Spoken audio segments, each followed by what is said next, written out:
Chaque jour, on a près de 5 tonnes de pollution brute qui menacent de se déverser directement dans l'océan Atlantique. Ouais, sur les côtes marocaines plus précisément. C'est ça. Et si cette masse organique atteignait les eaux marines, sans aucune intervention, le résultat serait tout simplement catastrophique. Ah, totalement, ça déclencherait une réaction en chaîne invisible mais vraiment dévastatrice. Une prolifération frénétique de bactéries naturelles, c'est bien ça? Exactement.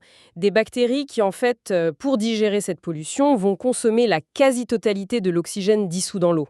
Donc, en quelques jours à peine, on assisterait à une asphyxie littérale des poissons. La faune étouffe, la flore sous-marine est détruite. C'est ce que les scientifiques appellent une zone morte. L'océan qui suffoque, quoi. Et c'est une réalité physique implacable. Historiquement, il faut dire que le développement urbain, il s'est souvent fait au détriment direct des écosystèmes. Bah oui, on construisait la ville, on canalisait les eaux usées, puis on rejetait le problème plus loin. Généralement dans la mer, oui, en espérant un peu naïvement que l'immensité de l'océan allait diluer les dégâts. Une vraie logique de transfert de pollution. Mais quand on se penche sur ce qui se passe actuellement dans la ville d'Essaouira, au Maroc, cette vieille logique industrielle vole complètement en éclats. C'est clair, le changement de paradigme est total. Dans cette région, l'eau, c'est pas juste une commodité qu'on utilise et qu'on jette.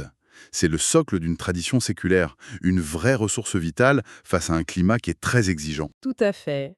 Et donc, pour protéger cet héritage, et surtout pour protéger l'océan en face, il a fallu concevoir une infrastructure qui repense tout. Qui repense fondamentalement le cycle de l'eau urbaine, oui. Et c'est justement l'objet de notre analyse approfondie d'aujourd'hui. Absolument. Les documents qu'on a examinés portent sur la toute nouvelle station d'épuration et de réutilisation des eaux usées d'Essaouira. La fameuse STEP, mise en service récemment au deuxième semestre 2024. C'est ça. Et le but n'est pas simplement de dresser un bouclier défensif pour l'océan Atlantique contre la pollution liquide. Même si c'est la mission première, on est d'accord. Bien sûr, mais il s'agit vraiment d'opérer une transformation complète de la matière. Alors, décortiquons tout ça, parce que les rapports d'exploitation, qui nous viennent de Waterloo, Maroc, ils montrent une installation fascinante. Une harmonie très poussée entre innovation technologique et pérennité environnementale. Oui. Mais avant de plonger dans les entrailles de la machine, il faut vraiment qu'on visualise l'ampleur du défi physique. Moi, les chiffres m'ont donné le vertige. Je vous comprends, ils sont impressionnants. La station a été dimensionnée pour gérer une capacité épuratoire de 133 000 équivalents habitants. Ce qui est énorme pour la région. Et en termes de volume, ça représente un débit hydraulique d'environ 10 000 mètres cubes par jour qui arrive aux portes de l'usine. 10 000 mètres cubes, pour visualiser, c'est l'équivalent de 3 piscines olympiques d'eau usée brute. 3 piscines olympiques par jour. Par jour, oui, qui déferlent 24 heures sur 24. Mais le véritable défi, en fait, c'est pas la quantité d'eau, c'est ce qu'elle contient. La charge polluante. Voilà. Elle est évaluée à 4 800 kg de DBO5 par jour. Alors, attendez. Arrêtons-nous un instant sur ce terme technique, parce qu'il est crucial pour comprendre la menace. La DBO5. La demande biochimique en oxygène sur 5 jours, oui. C'est bien ça. C'est pas une mesure du poids physique des déchets, genre des déchets plastiques, mais plutôt une mesure de leur potentiel destructeur, non? C'est exactement ça. C'est la façon la plus précise qu'on ait d'évaluer la pollution organique. D'accord. En gros, ça mesure la quantité exacte d'oxygène dont les micro-organismes auraient besoin pour dégrader cette matière dans un milieu naturel sur une période de 5 jours. Donc, plus ce chiffre est élevé, plus l'eau est vorace en oxygène. C'est pour ça que je parlais d'asphyxie tout à l'heure. Si ces 4 800 kg de DBO5 entraient dans l'océan, la faune marine suffoquerait parce que la pollution volerait l'oxygène. L'oxygène disponible dans l'eau. En comprenant cette mécanique, l'analogie qui s'impose pour moi, c'est pas celle d'une simple usine. C'est plutôt de l'anatomie. C'est-à-dire ? Cette station fonctionne un peu comme un gigantesque système digestif, ou disons un rein artificiel à l'échelle d'une agglomération entière. Ah, c'est une excellente image. Un rein humain filtre le sang en continu, il isole les toxines et il maintient l'équilibre en eau du corps. Et tout ça sans qu'on s'en rende compte. Ici, on a une machinerie conçue pour ingérer un flux ininterrompu de toxicité urbaine, bloquer ce qui est nocif et recracher de la vie. Ce qui est fascinant ici, c'est que cette analogie biologique décrit parfaitement la double finalité de l'infrastructure. Parce qu'un rein, ça ne sert pas qu'à éliminer. Ça rééquilibre le corps. Exactement. Le projet d'Essaouira va bien au-delà du simple nettoyage pour rejeter une eau inoffensive dans la mer. Le vrai tour de force de l'ingénierie moderne ici, c'est de capter ce volume massif pour créer une ressource en eau qu'on appelle non conventionnelle. Une eau alternative. Parce que dans une région où le stress hydrique est une réalité du quotidien, aller puiser de l'eau potable dans des nappes phréatiques fragiles juste pour arroser des pelouses, c'est un non-sens absolu. Totalement. C'est un gaspillage impensable aujourd'hui. Et les sources indiquent d'ailleurs que cette eau nouvellement purifiée, elle est redirigée vers l'irrigation des espaces verts de la ville, l'arrosage des terrains de golf environnants. Et elle sert même en circuit fermé pour les propres opérations de nettoyage de la station elle-même. La boucle est bouclée sur le plan conceptuel. Mais sur le plan physique, transformer 10 000 mètres cubes de boue toxique en une eau cristalline sûre pour l'irrigation publique, ça demande une ingénierie redoutable. Une vraie chorégraphie industrielle. C'est ce que les ingénieurs nomment la ligne eau. Et la première étape de cette ligne, je vous préviens, elle fait pas dans la dentelle. Oui, on est dans la force brute au début. Le traitement primaire, c'est l'étape où la physique pure entre en jeu, avant même de parler de biologie. Voilà. Parce que j'imagine le flux d'eau brute qui arrive des égouts, il charrie absolument tout et n'importe quoi. Les pompes ne survivraient pas face à des blocs de plastique ou des gravats. Impossible. La mécanique des fluides impose un nettoyage physique en entonnoir. L'eau traverse d'abord des grilles colossales, c'est ce qu'on appelle le dégrillage. Des grilles immenses qui bloquent les gros objets. C'est ça, et on a des peignes mécaniques automatisées qui raclent en permanence ces grilles pour retenir et évacuer les déchets solides. Sans ça, toute l'usine serait obstruée en quelques minutes. D'accord ? Ensuite, il y a une étape que je trouve fascinante parce qu'elle joue sur la densité des matériaux, le dessablage et le déshuilage. Là, on ne filtre plus, on utilise la gravité. Exactement.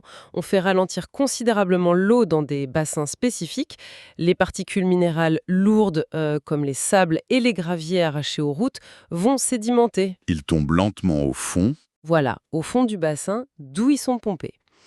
Et en parallèle, c'est assez ingénieux, on injecte de très fines bulles d'air par le fond. Des bulles d'air. Pourquoi faire? Ces bulles s'accrochent aux graisses et aux huiles, qui sont naturellement plus légères que l'eau, et les font remonter à la surface sous forme de mousse.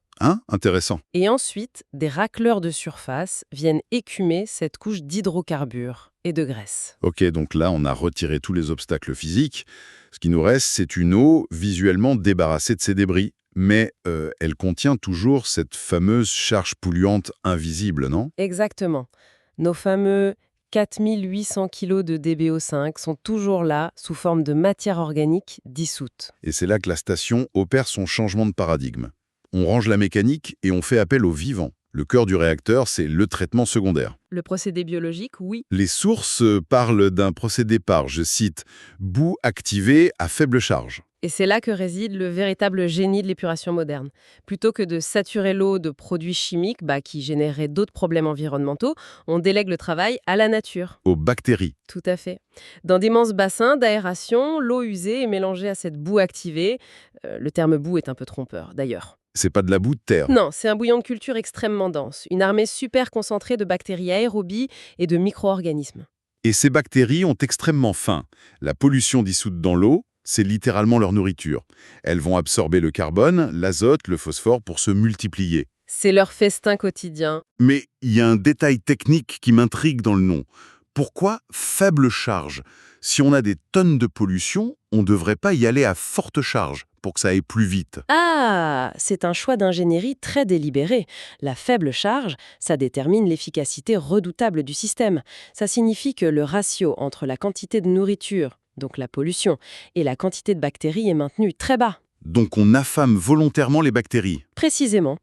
En les plaçant dans ce milieu où la nourriture est rare par rapport à leur population, on les force à traquer et à digérer la moindre molécule de pollution biodégradable qui reste. C'est impitoyable, mais brillant. Et pour qu'elles réalisent ce travail titanesque, il faut maintenir le bassin en ébullition constante. On injecte des quantités massives d'oxygène via de puissants surpresseurs. Attendez, il y a un problème physique évident à ce stade. Lequel? Je comprends la beauté du processus. Les bactéries ont mangé la pollution, la matière organique s'est transformée en biomasse, donc en milliards de nouvelles bactéries. Mais du coup, on se retrouve avec des bassins remplis d'une soupe bactérienne hyper épaisse. C'est le cas. Or, on parle d'arroser des espaces publics avec cette eau. Des parcs où des enfants jouent, des golfs. La marge d'erreur sanitaire doit être de zéro. Comment on sépare l'eau de cette énorme masse bactérienne? C'est tout le rôle du traitement tertiaire. Ça débute par la clarification. Le mélange d'eau et de bactéries quitte les bassins d'aération qui sont très agités pour entrer dans les clarificateurs. Des bassins de décantation en gros. D'énormes bassins circulaires où c'est le calme plat. La gravité reprend ses droits. Les bactéries, qui sont agglutinées en petits flocons un peu plus denses que l'eau, vont lentement couler vers le fond. Formant une couverture de boue sédimentaire. Voilà. Et l'eau clarifiée, libérée de cette masse, déborde en surface par de fines rigoles. L'image qui me vient, c'est celle de la décantation d'un café un peu trouble, où le marc tombe finalement au fond de la tasse. C'est une bonne image. Mais pour un usage urbain, comme vous l'avez souligné, cette eau décantée n'est pas encore parfaite. Bah oui, il reste forcément des particules en suspension ou des micro-organismes rebelles qui n'ont pas coulé. Absolument. L'eau est claire à l'œil nu, mais pas à l'échelle microscopique.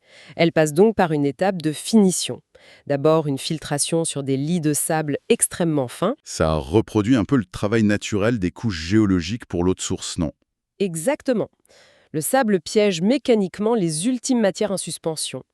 Et ensuite, on passe au coup de grâce microbiologique. La désinfection par rayons ultraviolets. C'est fou parce que c'est pas un filtre physique. Non, c'est de la lumière pure. L'eau circule dans des canaux tapissés de lampes UVC de haute intensité. Et contrairement au chlore, qui tue chimiquement mais laisse des sous-produits toxiques qui pourraient brûler l'herbe des golfs, La lumière UV ne laisse aucun résidu, oui. elle pénètre le cœur des cellules des pathogènes, les photons fracassent littéralement leur DNA, rendant tout virus ou bactérie incapable de se reproduire. À la sortie, la stérilisation est complète. L'eau n'est officiellement plus usée. C'est un parcours du combattant pour chaque goutte d'eau. Mais il y a une loi fondamentale en physique qu'on ne peut pas ignorer. Rien ne se perd, rien ne se crée. Le principe de conservation de la masse, de Lavoisier. C'est ça. Si la pollution a été extraite de ces 10 000 mètres cubes d'eau, elle n'a pas disparu par magie. Où est passée toute cette matière? La réponse se trouve au fond des clarificateurs dont on vient de parler. La pollution n'a pas disparu, elle a été convertie. En bactéries? Exactement. La matière organique polluante a été métabolisée pour fabriquer le corps des bactéries. Et comme elles se reproduisent à une vitesse folle, la masse sédimentaire au fond augmente sans cesse. D'où la nécessité d'avoir une deuxième grande artère dans l'usine, la ligne boue. Il faut évacuer cette biomasse en continu pour éviter que le système ne déborde. Sauf que ces boues extraites, à ce stade, elles sont gorgées d'eau à plus de 90%, non? Au moins. Il faut donc réduire leur volume drastiquement avant de pouvoir en faire quoi que ce soit. Les sources décrivent une déshydratation par centrifugation. Concrètement, la boue est injectée dans d'immenses cylindres qui tournent à une vitesse vertigineuse. Le principe de l'essereuse à salade. C'est ça. Mais à une échelle industrielle massive. La force centrifuge plaque la matière lourde contre les parois et expulse l'eau au centre. On passe d'une soupe liquide à une pâte collante. Et c'est après cette centrifugation qu'intervient l'une des innovations les plus élégantes du projet des Soera. Les serres solaires. Voilà, parce qu'une pâte collante, ça reste très lourd et complexe à transporter. Donc plutôt que de brûler du gaz pour chauffer des fours de séchage industriels, il s'appuie sur une ressource gratuite et inépuisable là-bas, le soleil marocain. Sur le plan thermodynamique, comment ça marche? C'est pas juste une bâche tendue au soleil, j'imagine. Oh non, ce sont de vastes structures automatisées. La boue pâteuse est étalée sur le sol. L'effet de serre naturel fait grimper la température à l'intérieur de façon extrême. Ça doit être un vrai four. Et des systèmes de ventilation contrôlent rigoureusement le flux d'air pour chasser l'air humide et faire entrer de l'air sec.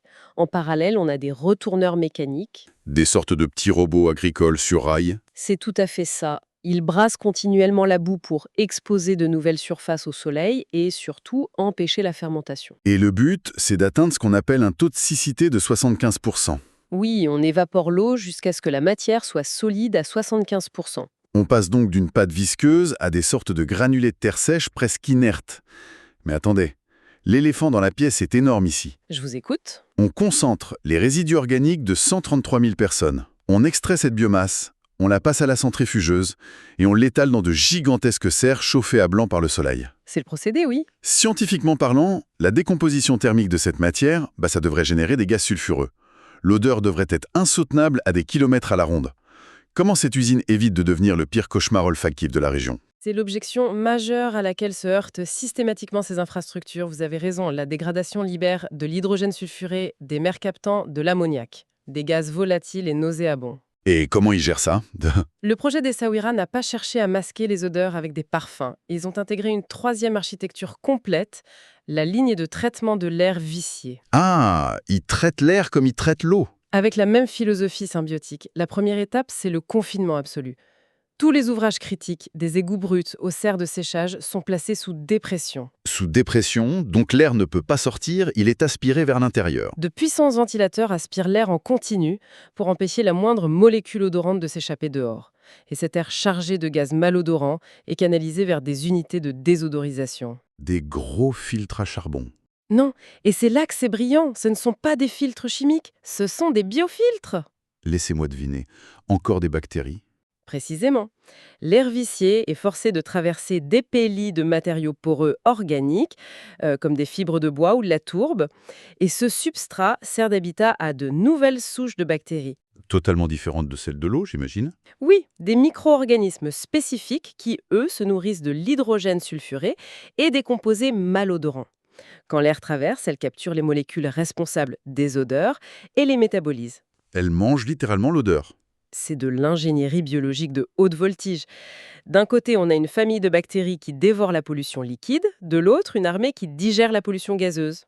Et l'air finalement relâché dans l'atmosphère est purifié et inodore. Tout ça orchestré par la thermodynamique et la mécanique des fluides. Mais la juxtaposition de cette mécanique lourde avec la microbiologie de précision, ça crée un équilibre hyper précaire, non? Extrêmement précaire. Bah oui, si un ventilateur tombe en panne dans le bassin d'aération, l'armée de bactéries qui nettoie l'eau commence à mourir d'asphyxie en quelques heures. Et si elle meurt, la pollution passe vers l'océan. Comment on gère un tel risque systémique? C'est là que la supervision numérique, le cerveau de l'installation, devient vitale. La station est équipée d'un système de télégestion de pointe, un réseau dense de capteurs et d'automates. Qui remonte des milliers de points de données vers une salle de contrôle, je suppose. Les débits, l'oxygène dissous au milligramme près. La pression des pompes, la température exacte dans les serres solaires. Les opérateurs peuvent tout ajuster en temps réel pour moduler le travail des bactéries. Mais les capteurs, ils réparent pas les vannes quand elles cassent. Non, et c'est pour ça que les sources mettent en exergue le rôle fondamental des équipes de Waterloo Maroc qui exploitent l'usine. Ils sont structurés autour de 3 piliers interdépendants. D'abord, le service maintenance. Ceux qui réparent. Mieux que ça. Leur philosophie, ce n'est pas de réagir aux pannes. Ils appliquent une maintenance prédictive. Ils surveillent les vibrations des roulements, la consommation électrique des moteurs. Pour remplacer la pièce avant même qu'elle ne lâche. C'est malin. Donc la maintenance assure que le cœur bat. Quel est le deuxième pilier? Le service production et process. Ce sont un peu les chefs d'orchestre du vivant. Ils interprètent les données de la salle de contrôle pour ajuster les vannes, moduler le temps de séjour de l'eau. S'assurer que les bactéries sont dans des conditions de développement optimales, quoi. Mais même avec tout ça, comment on prouve que l'eau sortante est chimiquement et biologiquement sans danger? C'est le rôle du troisième pilier, le service qualité. C'est eux qui détiennent le pouvoir de validation ultime, les gardiens de la norme sanitaire. Ils font des prélèvements en physique? Continuellement. Indépendamment des capteurs automatisés, ils réalisent des analyses en laboratoire à chaque étape critique. Ils vérifient la destruction effective des agents pathogènes après les lampes UV. C'est cette triangulation entre la maintenance, le contrôle du process et la validation scientifique qui garantit la fiabilité du système. C'est exactement ça. Sans cette rigueur croisée, le système s'effondrerait. Concrètement, quand on rassemble toutes ces pièces du puzzle, l'impact pour Essaouira est juste transformateur. On parle d'un bouclier absolu pour l'écosystème atlantique. Un environnement urbain préservé des mauvaises odeurs. Et au bout de la chaîne, c'est 3,65 millions de mètres cubes d'eau pure récupérés et réutilisés chaque année. 3,5 millions de mètres cubes qui n'auront pas à être arrachés aux réserves souterraines épuisées. La devise du projet citée dans nos sources, chaque goutte compte, prend vraiment tout son sens ici. C'est une boucle vertueuse, oui, et je dirais même que ça invite notre audience à une réflexion plus profonde. Sur la conception de nos villes futures, Exactement. Au début, on parlait de la vieille ingénierie qui consistait à éloigner le problème, à le cacher. La station des Soirins prouve qu'en guidant la biologie et le solaire, on peut inverser cette polarité. On peut se demander, et si, demain, le concept même de déchets devenait obsolète? si une ville peut imiter le cycle de l'eau avec une telle perfection, quelles autres nuisances urbaines ne sont en fait que des ressources inexploitées? Que ce soit les émissions gazeuses, la chaleur fatale ou les résidus solides, ils n'attendent peut-être que le bon processus biologique pour être transformés. C'est peut-être là que réside la clé de la survie de nos villes modernes.